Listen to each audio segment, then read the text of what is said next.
Hello friends, आज के सी tutorial के वीडियो में हम लोग सीखेंगे किसी भी एरे के अंदर से लोएस्ट एलिमेंट को फाइंड करना।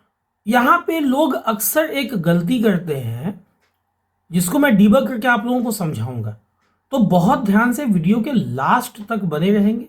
एक ही वीडियो काफ़ी होगा इस पर्टिकुलर कॉन्सेप्ट को समझने के लिए। देखिए, सबसे पहले मैं एक एरे बना लेता हूं आप लोगों को समझाने के लिए। सपोज मैंने एक INT A ले लिया 5 पॉकेट का, और यहां पे जानबूझ के मैंने देखो इनिशियलाइज मैं कर रहा हूं 3, 7, 8, 2, 9। ठीक है, 5 मेरे पास वैल्यू यहां पे मौजूद है, I इंडेक्स चलाने के लिए। ठीक है, तो इसका मतलब है ऐसा करने से क्या हुआ, बहुत ध्यान से आप लोग समझेंगे। वीडियो थोड़ा सा लंबा होगा लेकिन काफी मजेदार होगा। देखो, ऐसा करने से क्या हुआ, ए के 0 पॉकेट में 3 असाइन हो गया। ओके, ए के फर्स्ट पॉकेट में क्या असाइन हुआ है भाई, 7। ए के सेकंड पॉकेट में क्या असाइन हुआ है, 8। ए के 3 वाले इंडेक्स वाले पॉकेट में, मतलब कि एक्चुअली वो 4th पॉकेट है, इसमें क्या असाइन हुआ है, 2। और फाइनली ए के 4 इंडेक्स वाले मतलब 5th पॉकेट में 9 असाइन हुआ है।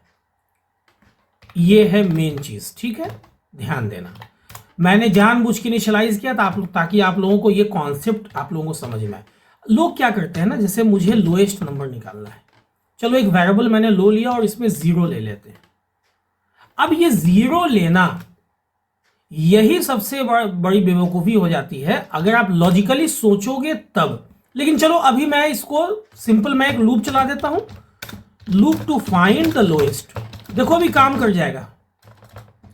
Lowest element, lowest array element मैं लिख देता हूं। बहुत ध्यान से, बहुत इंपॉर्टेंट कॉन्सेप्ट है, अक्सर पूछे आने वाला क्वेश्चन है। बहुत ध्यान से वीडियो के लास्ट तक बने रहेंगे। देखो यहां पे लोएस्ट एलिमेंट तो कहीं भी हो सकता है ना, तो I के 0 से आप चलाओ लेस देन इक्वल टू 4, मतलब कि जो एरे का मैक्सिमम साइज है उसके एक कम तक I++। चलो भाई सही है। अब लो में मैंने 0 ले रखा है। अब आप लिखते हो कि अगर लो का वैल्यू ज्यादा है किससे, A के I से। ठीक, तो लो में रख दो A के ith पॉकेट का वैल्यू, मतलब कम वाला। देखो अगर लो ज्यादा है ए के आई से, इसका क्या मतलब हुआ कि ए के ith पॉकेट का जो वैल्यू है ना इज लोअर देन या smaller than low, value of low, actually smaller than value of low. Lower कह लो, स्मॉलर कह लो, जो कहना है कह लो। ठीक, अब जरा आप इसको प्रिंट करके देखो। मैं यहां पे लिख देता हूं lowest element is, lowest element is %d और कॉमा लो वाला वैल्यू। लो में ही तो लोएस्ट एलिमेंट आया है। अब जरा मैं इसे आप लोगों को एग्जीक्यूट करा के दिखा देता हूं। देखो लो में जो आपने 0 ले रखा है ना, यही तो लोएस्ट है। प्रॉब्लम क्या हो रहा है कि लोएस्ट में 0 आ जा रहा है। क्यों भाई? क्योंकि देखो प्रॉब्लम क्या हो रहा है, लो में आपने 0 रखा है। ओके, तो फर्स्ट टाइम जब I का वैल्यू 0 है तो क्या चेक हुआ कि क्या लो का वैल्यू, देखो ना I का वैल्यू जब 0, क्या लो का वैल्यू ज्यादा है A ऑफ I से। अब A ऑफ I क्या है, इसका मतलब क्या चेक हो रहा है, लो का वैल्यू मतलब 0, क्या ज्यादा है A ऑफ I मतलब A ऑफ 0 से। मतलब चेक हो रहा है कि क्या 0 ज्यादा है A ऑफ 0 मतलब 3 से। क्या ऐसा है? नहीं है, बिल्कुल नहीं है जी, है ना। कोई स्वैपिंग नहीं, मतलब ये लो में एक के ith पॉकेट का वैल्यू लो में नहीं आएगा, ये काम ही नहीं होगा, चूंकि इफ वाला कंडीशन मैच ही नहीं कर रहा है। और ये सिर्फ इसके साथ नहीं होगा, ये बाकियों के साथ भी होगा, चूंकि लो में जो वैल्यू है ना, ये सबसे लोएस्ट वैल्यू है। यहां पे आपने सारा वैल्यू जो रखा है वो क्या रखा है, 0 से ज्यादा ही रखा है। यही मैं अगर यहां पे आप लोगों को देखो, अगर मैं समझा दूं ऐसा करके कि भाई यहां माइनस है, यहां भी माइनस में है, यहां भी माइनस में है, यहां भी माइनस में और यहां भी माइनस में। अगर मैं ऐसा सिर्फ कर दूं ना, सबको माइनस में रख दूं ना, तो यही चीज आपका देखो काम कर जाएगा। लोएस्ट एलिमेंट देखो आपका निकल जाएगा -9, देख लो ना, सबसे सबसे छोटा वैल्यू कौन है, -9। लेकिन ये तो भाई तब निकला जब आपने सारा वैल्यू निगेटिव रखा है, और लोग अक्सर बिग या लो में यही गलती करते हैं। होना क्या चाहिए, होना ये चाहिए कि जब आप लूप चला रहे हो, लो में आप कुछ भी मत रखो, जब आप लूप चला रहे हो ना, टू फाइंड द लोएस्ट, लो में आप रख दो ए के किसी भी पॉकेट का वैल्यू। अब किसी भी पॉकेट का वैल्यू रखने से अच्छा है कि मैं 0 पॉकेट का वैल्यू रख दूं, ताकि 1 से चला सकूं लूप। क्यों भाई, क्योंकि देखो जब 0 पॉकेट का वैल्यू ऑलरेडी लो में है, तो अपने आप से क्या कंपैरिजन करना। और यहां पे मैं एक चीज और बता देता हूं, अगर लो में आप रखते हो ए के चौथे पॉकेट का, मतलब लास्ट पॉकेट का वैल्यू, अगर ऐसा भी आप कर लेते हो ना, तो उस केस में आप यहां लूप लिख लेना इस तरह से कि भाई आई को 0 से चलाओ, लेकिन आई को चलाओ लेस देन इक्वल टू कितना, 3 तक। क्यों भाई, क्योंकि चौथा पॉकेट का वैल्यू तो ऑलरेडी रखा हुआ है ना, अपने आप से क्या आप ये ग्रेटर देन चेक करना है ना, कंपैरिजन क्या करना, खुद से कोई कंपैरिजन करने की जरूरत नहीं है। तो मतलब कहने का है कि अगर आपने लो में ए के 0 पॉकेट का वैल्यू रखा, तो आई को 1 से चलाओ। अगर आपने लो में ए के लास्ट पॉकेट का वैल्यू रखा, तो आई को 0 से चलाओ, लेकिन लास्ट के कम तक चलाओ। और बीच वाले वैल्यू को रखोगे तब तो मुसीबत है। और दोनों ही केसेस में यूनिवर्सल ट्रूथ है कि आपको कुछ भी नहीं समझ में आता है तो आप आई को 0 से चला लो, और आप कहां तक चला लो, 4 तक चला लो। लेकिन ये एक लॉजिकल मिस्टेक हो जाएगा, ठीक है, लेकिन आप कर सकते हो ऐसा।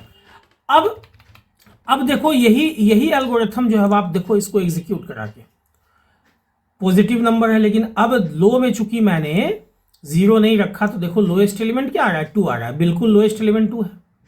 कितना सिंपल सा लॉजिक है ना। अब यहां पे अगर मैं इसको इनिशियलाइज नहीं करता हूं, कोई बात नहीं, आप यहां पे एक लूप चला लो, loop to fill the array. अब तो और अच्छा हो गया ना, आप यूजर से आप इनपुट ले सकते हो।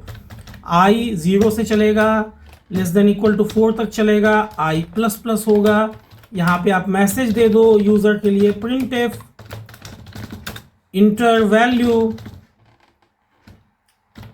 ठीक है, स्कैन एफ करके, चूंकि वैल्यू आपका जो है इंटीजर है, इसलिए %d आपको देना होगा। फ्लोट लोगे तो %f या जो भी डेटा टाइप होगा उसके हिसाब से आप ले सकते हो। ए के ith एड्रेस में ये आपने इनपुट ले लिया। अब क्या होगा, ध्यान देना, अब ये जो है ना, ये आपके इनपुट पे डिपेंड करता है। अब जैसे इनपुट में आपने 100 डाला, पहला एलिमेंट ये 0 पॉकेट में गया, 23 डाला, 45, 7, 89, देख लो लोएस्ट एलिमेंट कौन सा है, 7, जो कि 0, 1, 2, 3 चौथे पॉकेट में है, मतलब उस पॉकेट में जिसका इंडेक्स 3 है। ठीक है, यहां पे एक चीज और आप कर सकते हो, आप चाहो तो, बहुत ध्यान से समझना। अच्छा, यहां पे एक चीज पहले मैं बताता हूं, यहां पे देखो इफ के अंदर में सिंगल स्टेटमेंट है, तो इफ में आपने स्कोप ऑपरेटर नहीं दिया। आप चाहो तो फोर लूप का स्कोप ऑपरेटर भी हटा सकते हो, क्योंकि फोर लूप में भी सिंगल ही स्टेटमेंट रहा ना, है ना। ये चीज समझना बहुत जरूरी है, अक्सर ये ऐसा क्वेश्चन आ जाता है। ठीक है, यहाँ पे कहाँ पे आपको नहीं देना, ये चीज भी समझना। अच्छा, एक चीज और मैं बताता हूँ, यहाँ पे क्यों ना मैं एक मैक्रो बना लूँ, हैज डिफाइंड मैक्स, और यहाँ 5 यूज कर लूँ, यहाँ सेमीकोलन नहीं डालना है, क्योंकि ये एक स्टेटमेंट नहीं होता है। कोई भी वैसा लाइन जो हैज से शुरू हो, that is called pre processor directive. देखो ये अपने आप में प्री प्रोसेसर डायरेक्टिव तो है ही, इसमें कहीं कोई डाउट नहीं है, और साथ में ये एक मैक्रो भी है, और मैक्रो का नाम should be in the capital case. ठीक है, अब यहां पे शुड भी, मस्ट भी नहीं। ठीक है, आप चाहो तो लोअर केस में भी डाल सकते हो। कहा जाता है इसलिए ना कि कैपिटल में डालना चाहिए, ताकि वो नॉर्मल वेरिएबल से थोड़ा अलग दिखे। अब यहाँ ए मैक्स आप यूज कर लेते हो, तो जहां जहां आपने 4 यूज किया, आप चाहो तो मैक्स -1 भी यूज कर सकते हो, क्योंकि ये चीज़, ये लॉजिक भी जानना बहुत ज़्यादा ज़रूरी हो जाता है। अब देखो मैक्स -1 करके भी आप देख लो, यहाँ से कंपाइल एंड रन करवा के आप देखो सेम रिजल्ट आएगा, कहीं कोई दिक्कत नहीं है। मैंने डाल दिया इस बार मान लो 12, 6, 9, 10, 45, देख लो 6 आ रहा है, सेम रिजल्ट आ रहा है ना। तो अलग अलग तरीके से मैंने सारा चीज़ डिबग करके बता दिया आप लोगों को। उम्मीद करता हूँ कि अब आसानी से आप लोग भी सी लैंग्वेज के अंदर बहुत आसानी से कोड लिख सकोगे to find the lowest array element.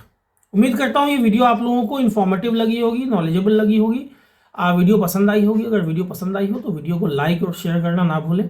अगर चैनल पर नए आए हैं या चैनल को सब्सक्राइब नहीं किया और इस ढंग के वीडियो में इंटरेस्ट रखते हैं तो चैनल को सब्सक्राइब कर दें और बेल बटन को हिट करना ना भूलें, ताकि जो भी वीडियो मैं अपलोड करूँ उसका नोटिफिकेशन आप लोगों से मिस ना हो, ताकि वीडियो मिस ना हो। वीडियो के अंत तक बने रहने के लिए आप लोगों का बहुत बहुत शुक्रिया, धन्यवाद, थैंक्स अ लॉट।